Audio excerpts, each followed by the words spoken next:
Friends guest star Marlo Thomas recalls a sweet story involving Matt LeBlanc.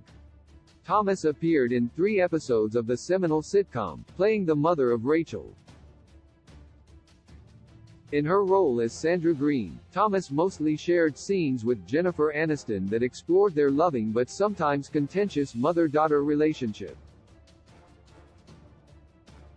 Still, when she did make an appearance, Sandra also mixed it up with Monica, Courtney Cox, and Joey LeBlanc.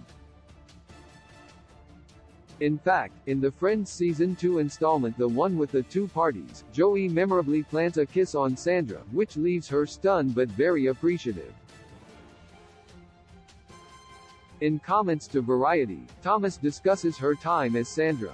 The actor, who also memorably played Anne-Marie on the sitcom That Girl, says it was a lot of fun to be a part of Friends and mentioned filming with LeBlanc. In the scene, Rachel is trying to keep her acrimonious parents from crossing paths.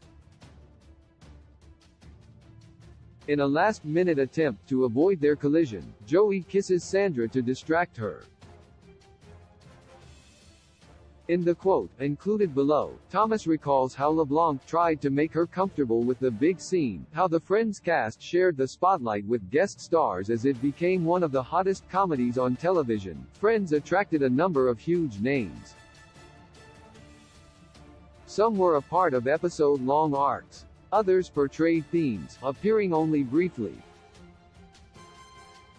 Although some guest actors admitted to a bit of fear at joining such an established juggernaut of a series, the Friends cast and the writers were always mindful of ceding the space to make sure that the new arrivals had their moments to shine.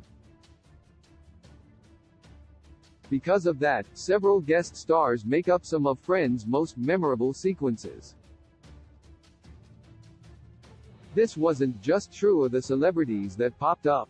Particularly in the early seasons of Friends, the NBC comedy allowed its 6 main characters to have rich relationships outside of the main group. For example, Tom Selleck's Richard actually seemed like he could be a viable endgame candidate for Monica, adding to the emotion when they broke up. Janice Maggie Wheeler was more of a full character rather than a simple inconvenience that Chandler ran into. Carol, Jane Sibbett, was an active part of Ross' life, as the mother of his child. It's arguable whether the last half of Friends needed that outside world as much. Perhaps, as it neared its conclusion, with surprisingly little assurance whether it would be renewed due to contract negotiations with the 6 lead stars, the writers understandably felt that it was more important to leave the titular group in a good place. There didn't need to be as much of a focus elsewhere. Still, Friends undoubtedly sparkled for its willingness to let guests like Thomas play in the sandbox and bond with the main ensemble. Source: Variety.